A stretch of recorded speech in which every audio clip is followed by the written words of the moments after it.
Yep, I can hear you well. Okay. Well, um, welcome everyone. I am Nancy Rowe. I'm the director of OWLS. And I have today, OWLS is our tutoring center, in case you don't know, but I have today with us Mary Wagasback, who is the assistant director of writing support. And we're here today to talk to you a little bit about some writing tips and some resources that we have for online students. And oh, by the way, I want to tell you that Mary's handle, her name, we call her, is the Grammar Hammer. So she's an expert in all things writing and grammar. But you So still need to get me a t-shirt with that on the back. that's true. It's been years. She's the expert. If whenever we need help with any kind of grammar question, she's our go-to person. So let's just get started. Mary, you wanna? Yeah. We're just going to go over, first of all, I'm going to start with just some general tips for college writers. I know y'all are taking online classes, but a lot of the same things apply when you're writing papers. The first being very, very important, especially from the perspective of a professor, is understand the assignment. Make sure you get the assignment, go into Canvas or wherever it might be posted and double check it, and make sure before you begin that you know what you're being asked to do in your writing. Can't tell you how many times we get papers in and the writing just isn't answering the prompt. And it's kind of like if you're in a math class and you do a problem, but you don't do the problem the professor assigned to you, you're not going to get any credit for it. So first thing, make sure you have the assignment and understand the assignment. Make sure you understand the conventions of the different types of college writing that you might be doing. A discussion post is going to be very different from a lab report, for example. So it might be a research paper, an argument paper, an article review, a personal essay, a proposal, and all of those have different conventions and expectations and even writing styles. So if you get an assignment and it's some kind of genre you're not familiar with, ask your professor, email your professor, go online and look at some information in some of the writing guides we're going to point you to kind of brush up on that. Once you know what you're writing, you want to use a language and a style that's appropriate to that assignment, or if you're not sure, just shoot for what's appropriate for most academic writing. And that would be what I like to call it semi-formal. You want to avoid long sentences and inflated language if you're trying to sound academic or professional or smart or official. You want to strive for just clear, concise writing. On the other hand, you want to avoid slang and text speak and exclamation points and italics and bold and all those other things that you might use if you're writing informally or sending emails to friends or texting. Do all the readings. Pretty much everything you write in college is going to involve reading in some fashion, whether you're responding to a class reading or reading sources to use in your own writing project. So reading and writing really do go together. Make a plan. Figure out how much time you're going to need to complete the writing assignment. Don't hold it till the last minute. Use the writing process, and this goes along with making a plan. There are stages that you want to go through whenever you have a writing project, starting from reading, gathering ideas, making a plan, putting those ideas into some sort of an outline, writing a draft, getting feedback, revising, and then finally attending to sentences and words and punctuation, editing and proofreading. And all of that takes time. So that's kind of tied up to make a plan. Get feedback on your draft from another reader. This can be ideally a writing tutor, which Nancy's going to talk to you about in a little bit. It can be your professor. It can be a classmate. It can just be some other person who can help you, give you some feedback on whether or not your writing is making sense and doing what you think it's doing. Always proofread one last time to check for obvious writing errors and typos, because those reflect on your kind of credibility and professionalism when you turn in work. You don't want to turn in anything sloppy. You don't want to turn in anything that has some obvious mistakes that your professor will see really should have been caught. Check your formatting. Make sure you're styling your paper by using the format that your professor or the class is requiring. This is something else we're going to go over in a little bit. MLA, APA, Chicago are kind of major formatting styles for college writing. Avoid plagiarism when using source materials in your writing. We'll talk about that in a moment. And finally, use all your available resources, whether that's tutoring, going online to some reliable online writing guides, or your professor. And Nancy's going to talk a little bit about the tutoring that's available for online students. Okay, well, I just want to start with kind of the basics, which is why should I get writing tutoring now? I know you're here if you're interested in like, okay, what do I need to know about college writing and what resources do I, do I have access to? But one of the things I think it's important just to like, I think sometimes tutoring gets a little bit of a bad rap because people are like, well, I'm just going to try to do this myself. So tutoring can be a great experience for whoever you are, whether you're see yourself as an excellent writer or you see yourself as someone who needs more support in your writing. And so some things that you'll get out of tutoring, you'll get an individual and unique learning experience. You'll have one-on-one attention for your work. And I think that can be really helpful when maybe you don't want to ask a professor a question. I think sometimes students, whether they're, traditional age or adult students, sometimes feel nervous about asking a question. So you can ask those questions to your tutor. Generally, students who use tutoring, their academic performance is improved. We have studies that show an increase in GPA for students who use tutoring 2 or more times. It does help improve your attitude towards learning in school. It kind of makes you feel more involved in your education when you use tutoring. It improves your confidence in the subject material, improves your work and study habits, creates a positive workspace, and encourages back to what I was saying, that freedom to ask questions that you may not feel comfortable always asking in your online situation.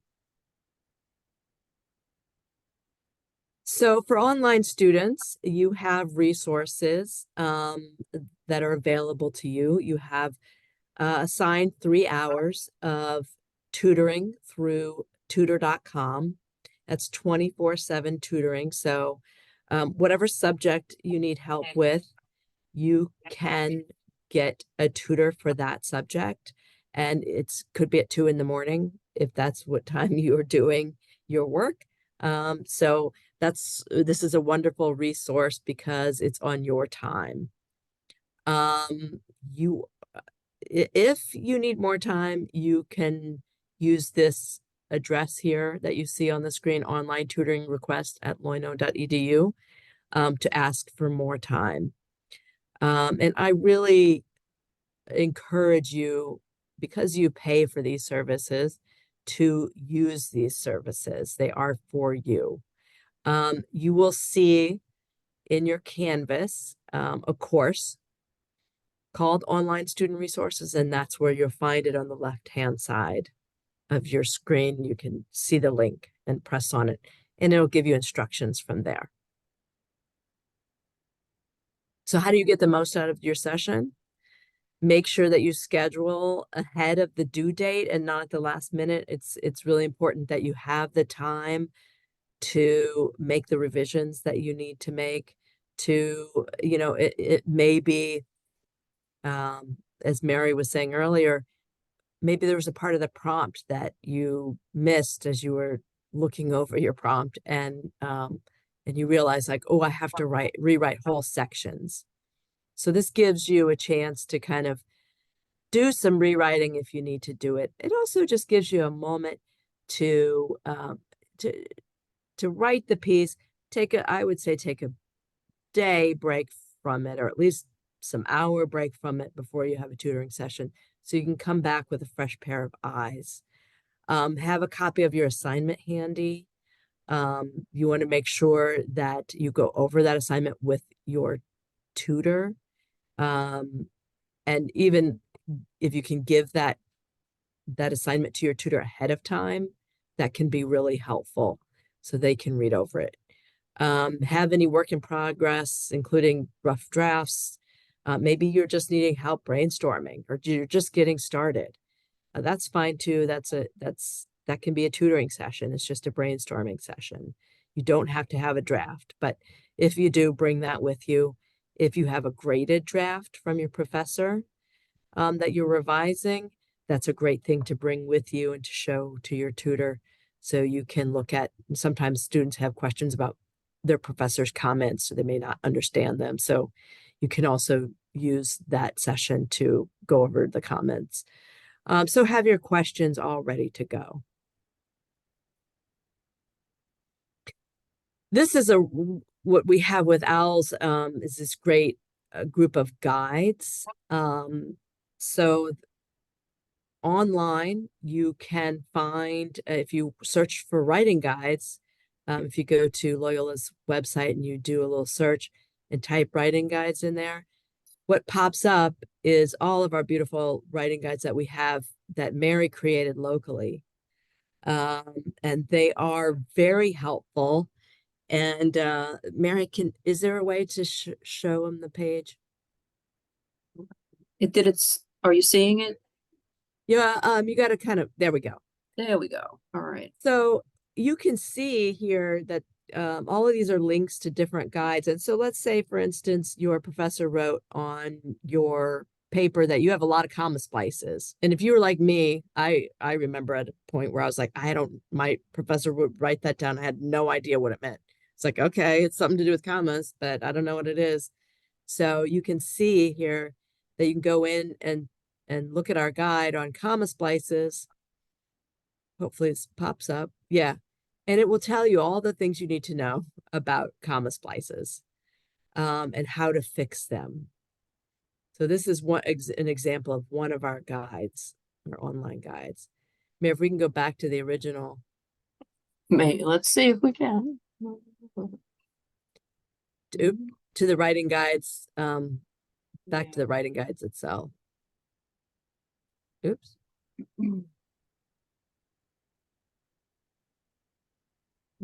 Just a minute. Let me go back and find. All right.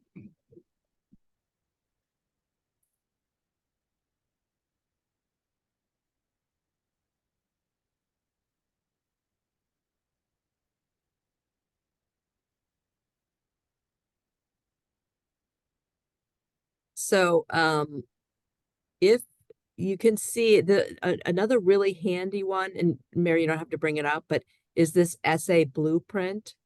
And it's at the top there. Yeah, you don't have to go on to it, but it's a great one if you're kind of like, I don't even know where to start, because it gives you a kind of outline of a paper and asks some good questions for you to start just filling in the blanks in there, and kind of get you going. So that's a great one for organizing your paper, but also like if you're feeling a little stuck and you want to just something to fill out and kind of get your ideas down, really handy. So there's a lot of good ones if you're kind of trying to figure out your thesis statement. Can you scroll down a little bit?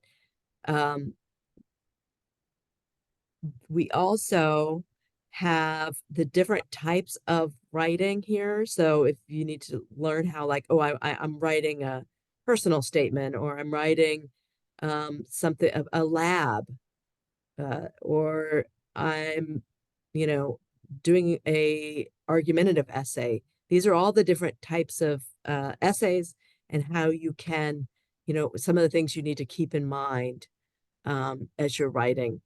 So great guides for you. And I think the most popular one that we learned from our data was the one that the quotations and how to properly quote.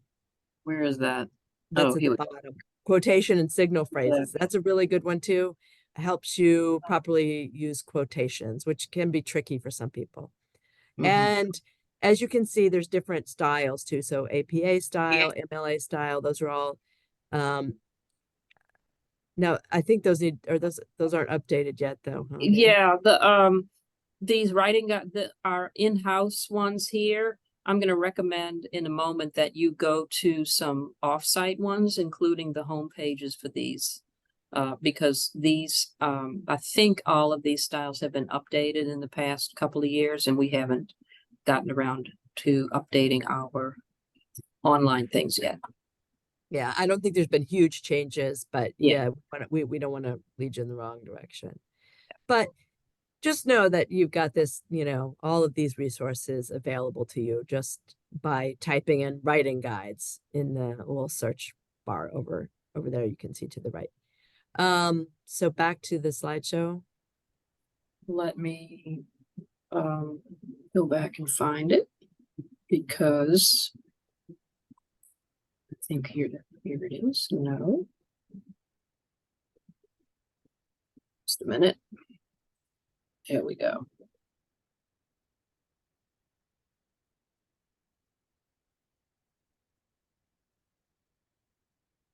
Maybe we won't click through too many more links because Yeah. it's kind of an issue. So There we go. Okay. next one. So some other writing guides that are online are the Purdue OWL, which is a very well-known site that students across the country use for getting writing help. And they also have many, many writing guides and are updated on their MLA, APA, and Chicago style. So, And these are links that when this we can share this slideshow with y'all, and so this will be in your Canvas, and you'll be able to go back to the slideshow and click on these links. I just don't want to interrupt the yeah, we won't look at having all to of them. back out of all. Okay. But if you don't remember anything about it, Purdue OWL is a good one to type in and in your Google search and get help. Mm-hmm. Okay.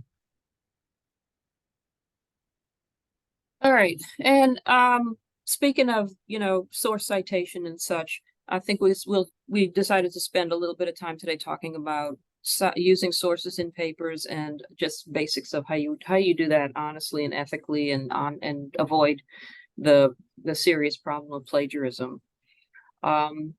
So citation simply means crediting all the material that you borrow from a source by using the appropriate citation format. And that would be something like MLA, APA, or Chicago, which is sometimes called Turabian.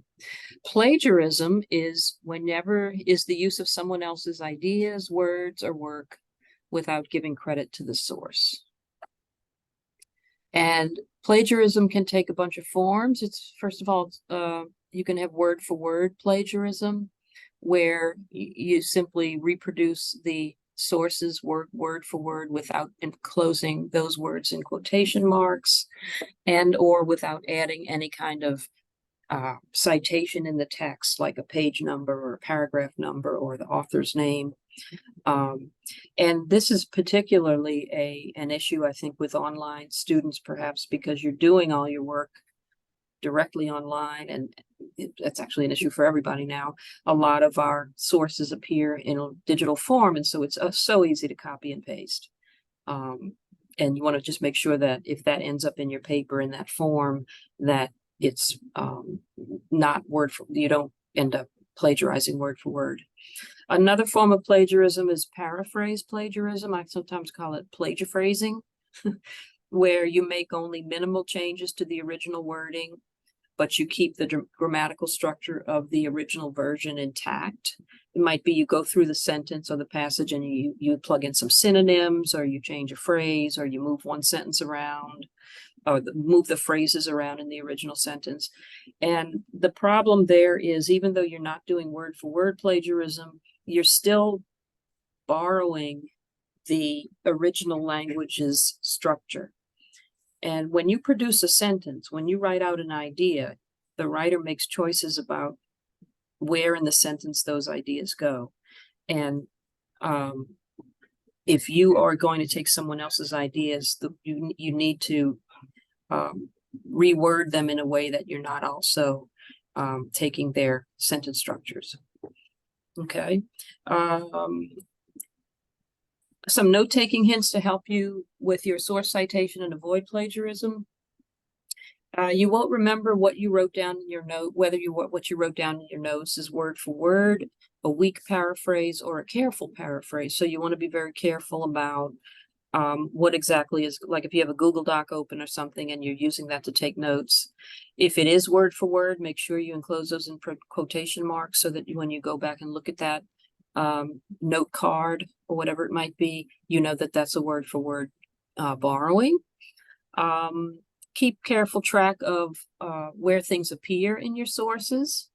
And sometimes with the library database journals, for example, you often have an automatic auto-cite function, or you might use a third-party one.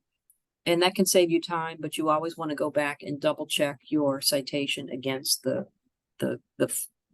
rules for that style to make sure that it's accurate, because sometimes the auto formatting machines can be wrong. As far as what you need to cite, anything that is the words and ideas presented in any other source, someone else's observations, insights, thoughts, reasoning, or conclusions about a subject, statistics or other factual information, words and ideas gathered from interviews that you conduct yourself because you're interviewing someone else, cartoons, photographs, diagrams, charts, graphs, any kind of visual that's not your own creation. I know it's tempting to go online and grab an image from somewhere and stick it in your your presentation or your slideshow or your paper, but those things are also belonging the property of someone else, and you need to show credit for that. Video or audio material that you use or repost from online or other electronic sources. And I just want to add, if you're not sure, Yes. just go ahead and cite it. Yes. Yeah, always just cite if you're unsure. And what does not need to be cited, accounts of your own experiences. If you're offering your own personal testimony or experiences in a paper, and that belongs to you, those are your thoughts and observations. You don't need to cite that, obviously. It's coming from you. Your original observations, insights, thoughts, reasoning, or conclusions about a subject, the results of your own lab work or experiments, your original creations, whether it's artwork, photographs, illustrations, charts, graphs, videos, stories, songs, and common knowledge. This is the one that trips up students the most, I think. If something is common knowledge, it doesn't need to be cited, but there's often a question of what that means. One way of figuring out is it's information that most people already know, or that can be found in most general references that you would look at on that subject. If you would look at an encyclopedia or a Wikipedia or a dictionary or an almanac, even a textbook in the subject, and it's something that most people would know, or it's common knowledge about the subject in that field, then you can probably get away with not citing it. Again, though, if you're unsure, it's better to cite it than not. A simple example would be like common facts of history, like the presidents or the dates of different events. Those would be common knowledge, and you wouldn't need to cite where you found the date. But if you were quoting or paraphrasing a historian's analysis about a historical event, for instance, then that belongs to that historian, and that would be not common knowledge, but their original take on that. And then once again, the most common, I think probably I don't know if it's the most common, but most humanities classes are going to use the Modern Language Association style of source citation and formatting. And the links here take you to, first of all, the MLA homepage, which has a lot of information about formatting, and it's the most up to date. The Purdue OWL research and citation page has resources on all of the citation styles, and they're very good about keeping up to date as well. A couple of other ones I found that look good, Stony Brook and UNC. APA stands for the American Psychological Association, and this is a style that's going to be used in education, psychology, and the sciences.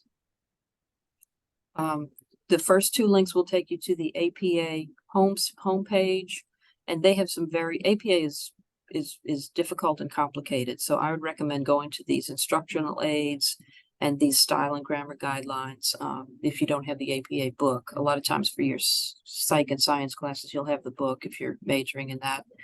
And then finally, the third most common style used in college is going to be Chicago. Turabian is, you might hear it called Turabian. That's just Chicago style for students. There are a few subtle differences, but if your professor says Chicago, then that's what you're working with. That's used in business, history, and fine arts. And the first link here takes you to the Chicago Manual of Style homepage for this format. And they have also a good page of resources for student writers. And then again, UNC, Stony Brook, and Purdue also have some great resources on their pages.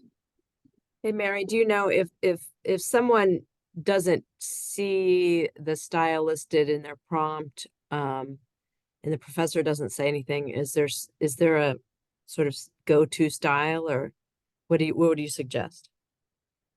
MLA is most common, but if you're writing in the sciences, you're probably going to use APA in the social sciences too, I think, huh? Any kind of like a literature course for sure, religion. Most of the humanities are going to go for APA, MLA, and MLA is probably the most common one used in high school and undergrad. So I would go with MLA, but there's no harm in shooting an email to your professor and saying, hey, what format would you want? Okay. If it's just a personal essay or a response, they might not designate a format, but I would, if not, I would start with MLA, because it's pretty straightforward and basic for college writing. So does anyone have questions or thoughts or anything that they're dying to know about? Stop.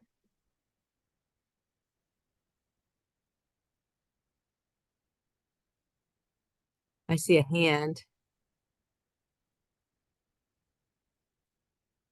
We have anything in the chat here? I love it, Mary.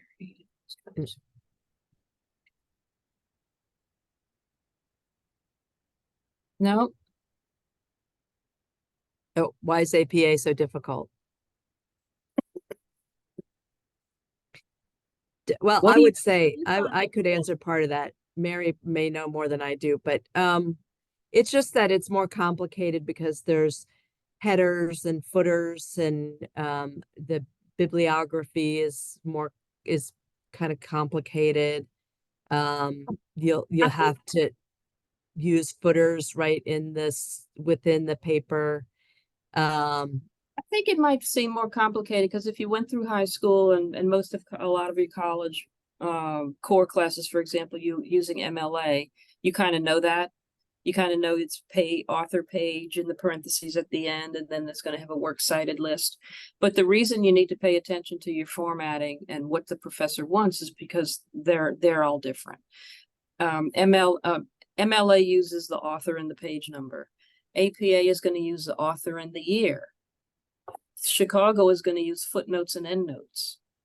So you're going to have footnote numbers in your text instead of a parenthetical. So I don't know that it's necessarily more difficult, but if it's something you're not familiar with, it's a lot to deal with until you get used to doing that. Yeah, and I remember like Nancy said, they have headers on each page, and some recent changes they've made are like moving the header around. So it's small but important changes that happen every few years, and you've got to keep up with it. It is a lot, Gigi. Yeah. Yeah, I do remember having to put like little footnotes, and the hard thing about that was just trying to figure out how to do it in my, you know, in Well, the actual page. So the logistical part was that was sometimes hard. that was the olden days. That was the olden days, though. I, Yeah. I successfully put 2 footnotes into a document today. And it was so automatic. I was just so pleased. I wanted Oh, to keep nice. doing it, but I only had 2 of them to put in. So I was, oh. Anybody else have questions?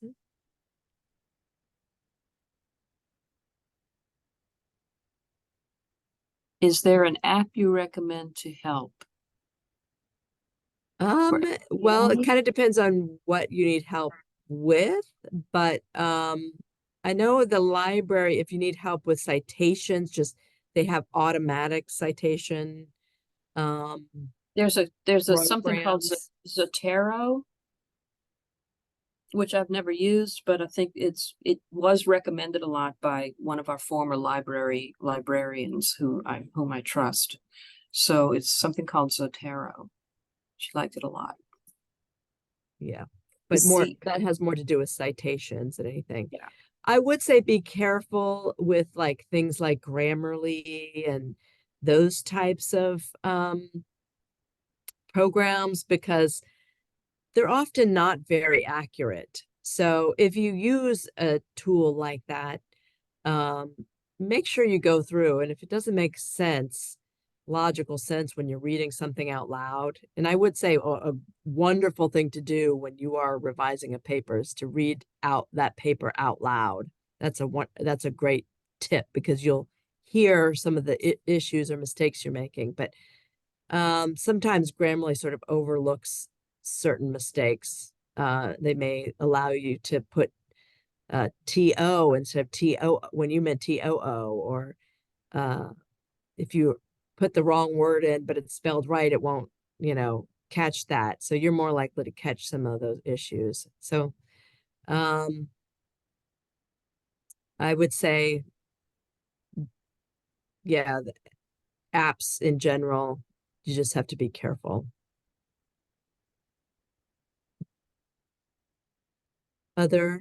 Anything else? Any other questions?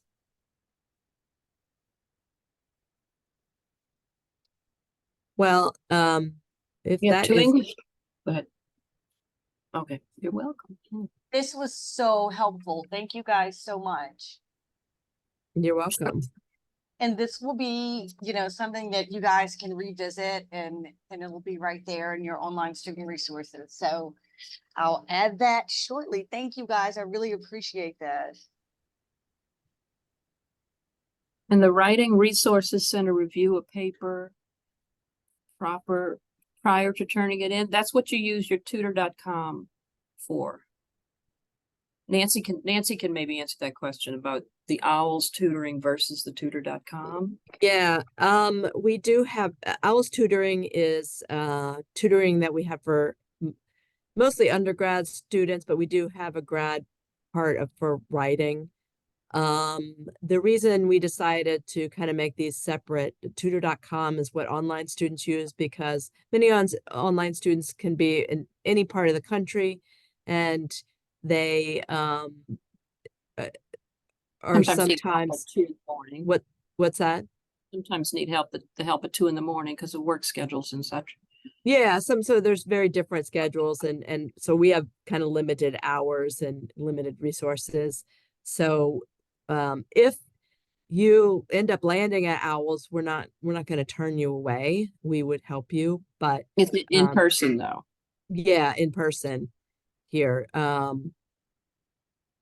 Certainly, I know students have worked with our tutors have worked with online students. Like I said, we're fine helping you, but tutor.com is a great resource because it allows that flexibility for you to have tutoring whenever you need it. It is one-on-one, but it's just online. Yeah, I just want to second that. Definitely lean into your tutor.com. It's really, really helpful and it's very much available to all of y'all. And if you have any questions about it, or, you know, you have any issues, just always feel free to reach out to me. Yeah. As far as how much lead time you need before submitting, I have never submitted a paper through tutor.com. A lot of times writing Oh. tutoring goes where you would submit a paper and you sort of look at it together, so it's happening in real time. Yeah, Karina Um, said you can connect right away with the tutor on yeah, Tutor. and so they will read the paper, or you'll read the paper together, so you could submit it right then and share your screen.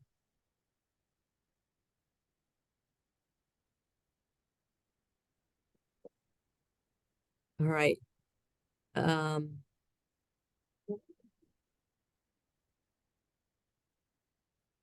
Is that it? All right. Well, thank you all for coming. I really appreciate that you're here. And we are always happy to answer questions if you have some kind of, writing related question, as far as, hey, where can I find this, or where are these resources or those resources. Please feel free to reach out to Mary or I. You can always email us, or I'm sure Esme could help you to guide you as well. Yeah, always feel free to reach out if you need any assistance and any connections with the resources that are available to you. But yeah, I really appreciate you guys for hosting this. Thank you so much. And just anybody, you know, thanks for joining. And if you need anything, just reach out. I'm gonna go ahead and stop the recording now.